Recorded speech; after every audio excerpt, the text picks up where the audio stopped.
Hi, everybody. I'm your host, Jocelyn Jovan, and this is Hip Hop and Enterprise.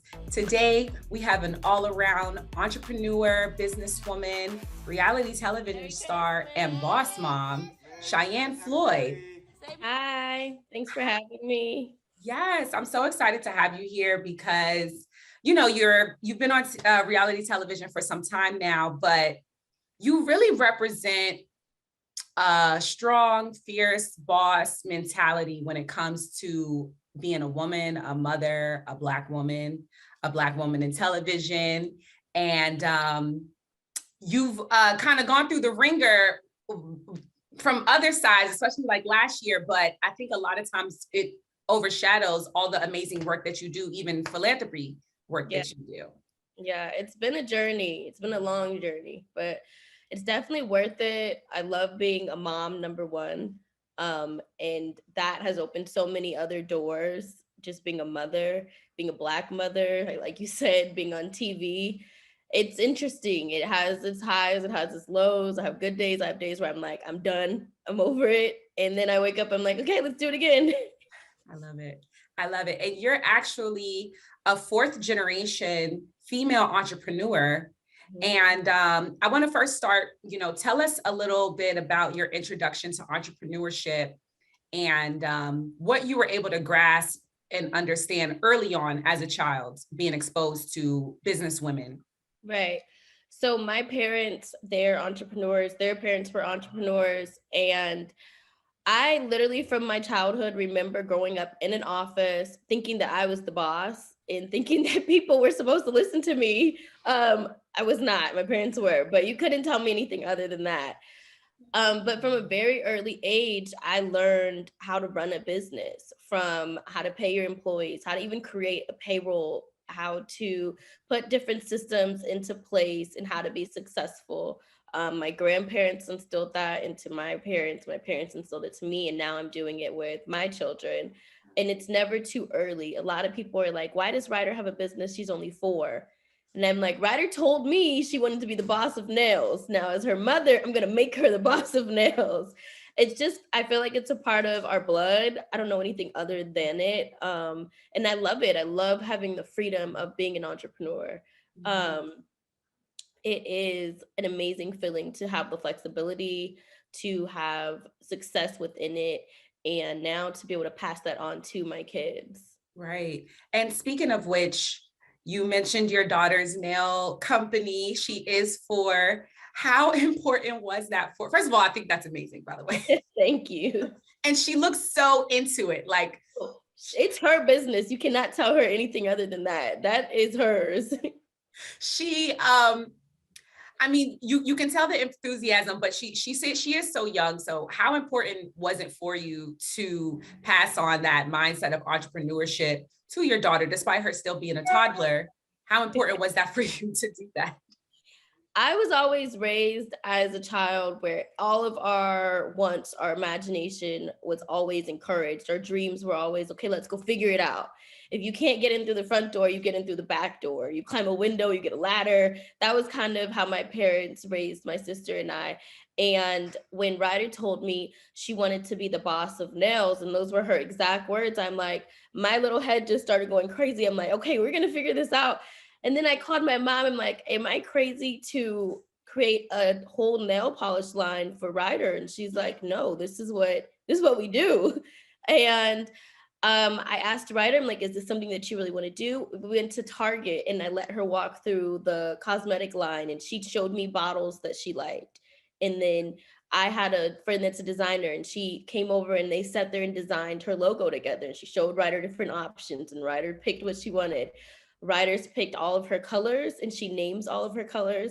Sometimes people are like, why is it called Dragonfly Hairspray? I'm like, she's 4. I don't know. It's what she came up with. I see some of them are like, mommy. Right. I'm like, right, what are we doing here? And she's like, but it's mine. I'm like, hey, go for it. Any decision that I make, I run by her and she completely is either yes or no. And I listen to my 4-year-old. It's her business. And she loves it. She's taken her nail polish to school. The school is, yes, you know, her, had Ryder do an entrepreneur lesson to her classmates. It's amazing that she's so into it and she's only 4. So I see that you market it as a unisex nail polish line. And I mean, I know she doesn't know nothing about that. So I No. wanted to know what was your inspiration behind deciding that and how you were going to market it and make it inclusive? So we decided to make it inclusive because, in all transparency, I have a friend and her son likes to paint his nails. So when I told her that we were creating this nail polish line, she's like, "Oh my God, my son's gonna love it." And it just clicked. I said, "Okay, it's gonna be unisex." Ryder knows nothing about it. She doesn't know what unisex even means or what unisex is. But for us, it was important that we did make it unisex, especially in today's culture. I just think that everything should be super inclusive of everyone. Yes. And you mentioned, like, she's taking it to school. With her being a 4-year-old boss, what is she taking to school when she goes to pre-K? How is she representing herself as a businesswoman at school in the classroom? So we did an interview with KTLA Morning News, and Ryder did the interview, and her class was able to watch her on the news. So the next day, Ryder created kits, nail kits for every classmate and her teachers to thank them for watching her on the news. And she was very professional in her little business suit. And I had so many emails from moms in the classroom like, "Is this your daughter's?" I'm like, "Yep." And they're like, "How are you doing this? She's 4. Like, don't you have enough going on?" And I'm like, yeah, but I'm a little crazy, but No. we're rolling with it. Yes, crazy in all the right ways. Yes. Um, In addition to Nails by Ryder, you also run the nonprofit organization, which, and I want to say I'm pronouncing this right. Is it just VLCAD or is it like We a, call it VLCAD.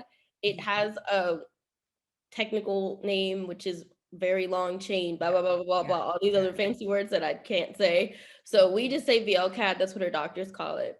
And how is that now? Because even when I check that website and you're on it, like all of the websites are they're modern, they're responsive, they're active, they drive engagement. So I can tell it's not something that you're just leaving by the wayside. Like you're very active with everything that you're doing, but you're also running a business.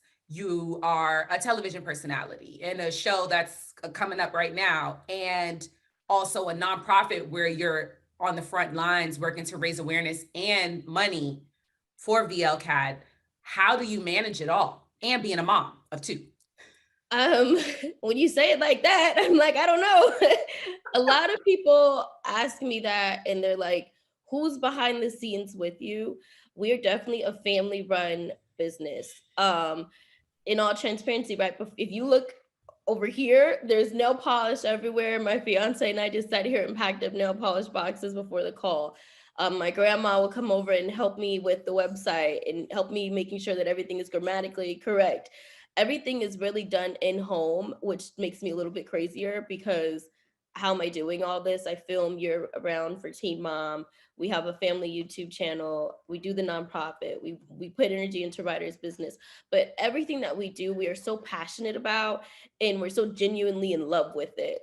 When we found out that Ryder was diagnosed with VLCAD, which is a metabolic condition, I didn't even know what that was or what that world looked like. And I had a really sad day one day and I'm like, okay, I can't sit here and just be in this funk that my child has a rare condition. I need to turn it into something and channel the energy somewhere. And that's how we started her nonprofit. Um, Ryder, when she was born, up until she was around 9 months, she had to eat every 2 hours. So I'd never slept and I was breastfeeding and she was on a special formula. But what I realized was my family created a calendar so that I was never by myself. Because I was tired. I was like a zombie. I was stuck, just feeding her all day. And I realized, okay, I have a lot of support, I have a lot of help, but what about the families that don't have the same support and help? And I thought, okay, if I can just help one family, I will feel like I did something. And when we launched the website, we opened up a forum for people to tell us their stories and what their needs are and what their wants are. And I'm thinking maybe we're going to get like 10 we got thousands. And I was so overwhelmed, but I was so happy and so emotional. And I sat there and I read every single email and I sobbed and I drank wine and it was great. And we love being able to listen to people's stories, help people, grant wish lists, host events, meet other families, meet kids. And it's been a roller coaster, but it's been a great ride. Such powerful work, and while still, being a mom yourself with young children, and you share a lot, you already share a lot of your life on television from day one. And I wanted to know if there is certain things, like how do you make that decision of what you're willing to share and what you would rather keep private in your life? It's tough. It's definitely a fine line that we play with. And sometimes we cross it and we regret it. And we're like, okay, maybe we shouldn't have showed the world that. But then I realized later it's relatable and it's real life and it's okay. I have really good days on TV and I have really bad days. And they've seen both sides of me. But I really think that on those bad days, I get an influx of messages that are like, girl, you're crazy. But I also get them that are like, I see you. I had a bad day also. My bad day just wasn't on national TV. Yours was. And I'm like, okay, I'm okay. You know what I mean? I'm not perfect. I don't ever want to come off perfect. And we did the show for a reason. We wanted to show a successful Black, healthy family, healthy co-parenting, that we're all surrounded by love. And we're doing that. And I'm okay sharing the good and the bad. There's never a time where I'm like, no, we're not going to film that, because it takes away the message. It takes away the point. You know what I mean? Right. You recently shared a clip of it was a throwback clip from Father's Day, the Father's Day episode. Wow. First of all, I just want to say thank you. Thank you for that moment and allowing America to see that. Especially, this is on MTV. They might, and even your father said that, we want to break these stigmas of what Black fatherhood looks like to the average American.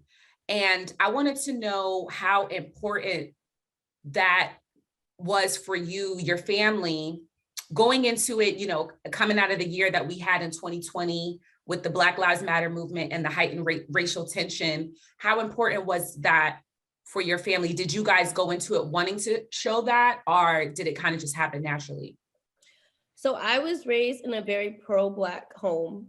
At a young age, my dad had me reading Malcolm X. I've probably read it 4 or 5 times now. Every year he's like, read it and it's going to help you in some other way. It's going to change your life in some other way. And I love my Blackness. And I'm so okay saying it. And it's with the show that I'm on. We were the first Black family on Teen Mom OG, and we came onto a very non person of color show, and we hit them hard, and they were like, wait, hold on. But it's really important to us, and it's always been like that. Even before last year of course heightened everything and made it to where anything that you would say or anything that your shirt would say, people paid attention more. But it was always a part of my life. And having the platform now to be able to speak on it at a time where people are paying attention is very important for our family to do. We don't shy from any conversation and any question, whether it can come off offensive or not. We welcome them, we welcome those conversations, and that's how you become friends. That's how you have those, we call them uncomfortable conversations, but they help. And I think that having this platform and being this Black family on this platform is so, so important. And we don't take it lightly. Yes, I love it. And when it comes to, for one, your children are blessed. They have amazing male father figures in their life. And both of them, like from your fiance, congratulations, girl, I'm engaged too, plan on wedding. Yes. Thank you. And even, with Corey, I'm a challenge fan, and he is going to let you know that he's doing it for Ryder. If he's not going to let you know, if he let you know nothing else, he lets you know he's doing it for Ryder. Right, that's it. And so when it comes to being a mom, and especially a Black mom, I wanted to know, like, going into it, like, were there conversations had where you knew, like, you know what, yeah, this is somebody that I can start a family with, I can bring a child into the world with? Were those conversations had? And if so, or regardless, how important do you think it is for Black women to have those kind of conversations going into a potential of starting a family? So that conversation was definitely had with my fiance. We're not going to talk about Corey because the conversation was skipped. We should have had it. But the conversation that I had with Zach, we've had them, we keep having them. Yeah. And we have them over and over and over again.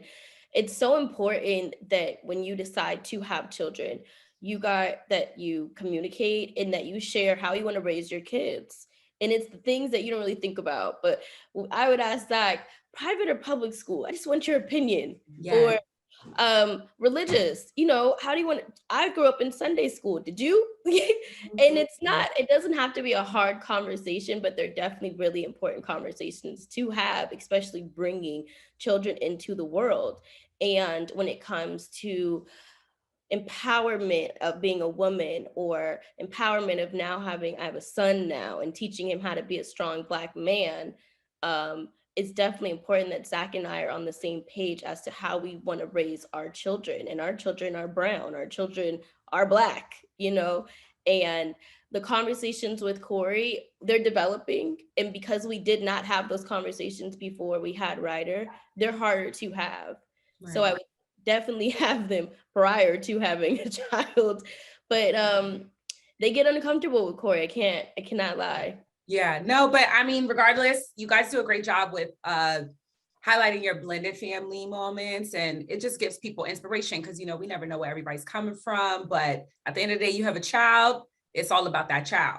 Yeah, it is. And we genuinely make it work for Ryder. And there's so many pieces to the puzzle that are there that aren't just Corey and I. I mean, Zach plays a huge role, Taylor plays a huge role, and we always give credit to them and to our families, and that we're all able to come together and to put the energy into Ryder and to our kids. And we want Ryder to just be surrounded and raised in love, and that's all she knows. Beautiful. Now, you face some, in my opinion, I just want to say that, in my opinion, it was a form of reverse racism last year. Don't laugh. It was okay. Okay.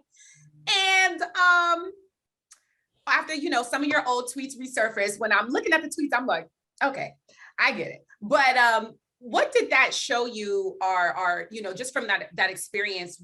What was your takeaway from where America still is when it comes to our ongoing issues with race? It was hard. And to be honest, I grew up in a very all-white private school. I was one out of, 10 people of color. And then I went to Hampton University and I was in culture shock. And Hampton was in Virginia. And I'd never really dealt with real racism until I was there. And I would call my mom like, this is crazy. Like it's never been so blatant and in my face. And it was my freshman year when The Help came out, the movie. And my mom said, Shy, you're already dealing with so much out there. I swear if you go watch it, it's going to bring something else out of you and you're going to get so angry. And I did. Me and my friends, we went and we watched it and I was pissed after I watched it. And those are where my tweets came from that come back to haunt me now. But when people are like, you're racist, I'm like, no, that's not it. I watched a movie that is racially driven and I was angry as a Black woman watching it. And that was my reaction. People who make comments on it, that's when I realized where we're at still. And ignorance is pervasive. Ignorance is on both sides. Ignorance is everywhere. And I've just had to learn that for myself. I don't try to argue with anybody. Everyone is welcome to their own opinion, freedom of speech. You just keep yours over there. I'm gonna keep mine over here. Okay. And that's how we handle that. Okay, listen, so recently, I don't know if you saw, but Leroy from The Challenge, he came forward and explained a situation that actually happened and aired. I wasn't really tuned in that season. So when I went on YouTube and saw, I'm like, whoa, whoa. And he admitted that that was the reason that he decided to leave the show. He still had came back after he experienced that blatant racism, but he just kind of said, this is what the cause was. And at the time I didn't feel supported by anyone, the producers or the castmates. And, we saw how MTV handled it at that time, which was to allow the girl to go away in a hotel, but she came back and she won that season. And she didn't get sent home until the following season when she attacked a producer. But with you kind of experienced that a little bit last year where they separated, but they brought you back. Completely understandable. I won't even get into, why, but I wanted to know, how do you feel about how the network handled it at the time versus where MTV, where they're going now, and even a lot of mainstream television, and trying to understand and right the past wrongs of just kind of being closed-minded? Yeah. My experience on the challenge wasn't the best one. I don't know if that was because I was coming from a different show or what, but it was not a good experience.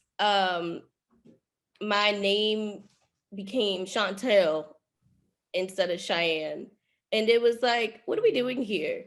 And like Leroy, at that moment, I didn't feel protected. And I felt like they could just say whatever they want. And I just have to take it or fight back, and we'll see what happens. But I do think that, like you said, Viacom, MTV, they're learning from past situations, and they are developing new programs. They're placing new, like Color of Change, for example. I've worked really closely with them within my own experiences on Teen Mom, and I've had calls with them, and they're working very closely with Viacom.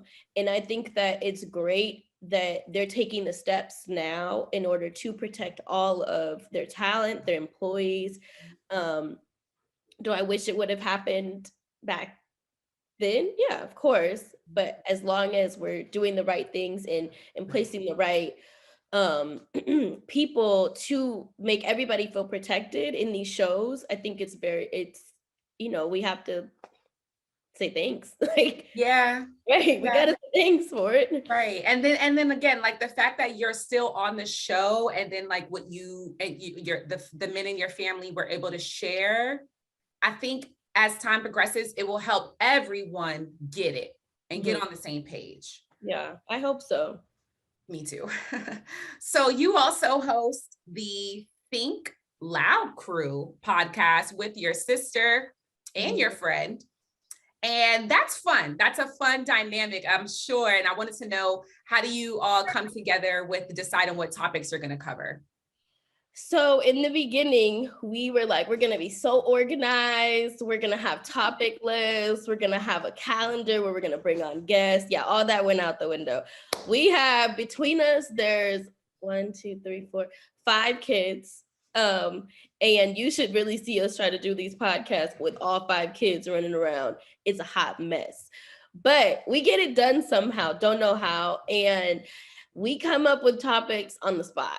Or if a guest is there, we're like, hey, what you want to talk about? It's definitely something that is a fun project. I love doing the podcast. The podcast probably gets one of the realest versions of me in that time. At that moment, I'm on there looking crazy. I'm on there with spit up on. People are always like, Shy, you didn't take a shower today. I'm like, actually, I did. This is what it looks like.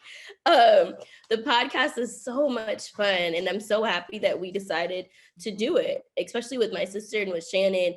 It was people were allowed to see a different side to her, since she does film Teen Mom with me, but it's, really me, but now they get to learn more about Kyle, and it's been a fun experience. Yeah, that's great. Of course, coming from the entrepreneurial generations that you do, you just really know how to continue to brand and expand on everything that you're doing on television and just across social media. Yeah, social media is a beast. Oh yeah, yeah. But you handle it well. And you're set to appear on Teen Mom Family Reunion. The trailer looks pretty explosive. I wanted to know if you were able to make it through filming without getting into any drama. The real mature side of me really wanted to. And I did really good. I promise I did. I probably had like one bad night. Good. My Good. fiance is looking at me like, girl, why you lying? Good. Well, I'm so here for it. That show's gonna be so much fun. I'm telling you now. I've done a lot of shows with MTV. Yeah. I'm genuinely the most excited to watch this one. I'm excited too, just because I've just finished. Well, I'm watching the Real Housewives like girls trip, and I liking the dynamic of when they kind of do the mashup, and they're bringing everybody in, and you're kind of allowed to break the fourth wall. Right. So you can have more authentic conversations, but at the end of the day, then that's how something, somebody's real reaction. I love it. So I'm going to be tuned in. I'm totally going to be tuned in. I'm so excited for the Teen Mom Family Reunion show. And then also the new watch party, Girls Night Out. So we get to see you guys watching each other's segments and talking about. It's going to give me more shade. It'll be great. Yeah, it'll be great. Right. So just my last question, it's a little more lighthearted. What's one thing about your career that you're able to make look better on social media than it is in real life? A lot. I think that's what it is. I think a lot of people think this is easy. I feel like I make it look easy and make it look like it just comes off natural. But I don't think that people see how much work and time and money and help that really goes into making all of these things successful. I have a huge team behind me. I have a very supportive family behind me. And I don't think that comes off on social media. I think people just see the nice pictures that are beautifully edited and the days I have on makeup and the kids, look right in the photos, but they don't see how hard it took us to get there to stand them still for that picture. But I do try to show the other side to it. I try to show the reality versus Instagram, which is also a lot of fun to do. And are you planning your wedding? Yes. Yeah, we are. It's so much fun. It's so much fun. I know everyone keeps asking me like if it's stressful, and I'm really working hard to not make it stressful. But like you said, it really takes having a supportive unit, and it won't be put on your shoulder. How away are you? My wedding is September 18th, 2022, and it's going to be in Florida, and I live in Los Angeles, so that's what just makes it a little bit more difficult. Oh, it's a destination. It's a destination wedding, yeah, and it kind of turned into this thing that we weren't expecting. Like, oh gosh, now it's actually a big wedding, and that's what. Oh yeah, that does. We keep on saying we want it to be small, we want it to be intimate, and then we look at the list and it's like, this is not small or intimate. Right, exactly. So hopefully not everybody RSVPs, and it can make it. We made our wedding on a Thursday just to try to weed some out. There you go. That was why we did it in Florida, but we'll see. Girl, people gonna pull up. I know, but you know what? It's one day. I just want to make it a memory. So congratulations to you, to your family. God bless all of you. Keep doing what you're doing and representing us on the mainstream. Thank you. Thank you. Bye. Bye.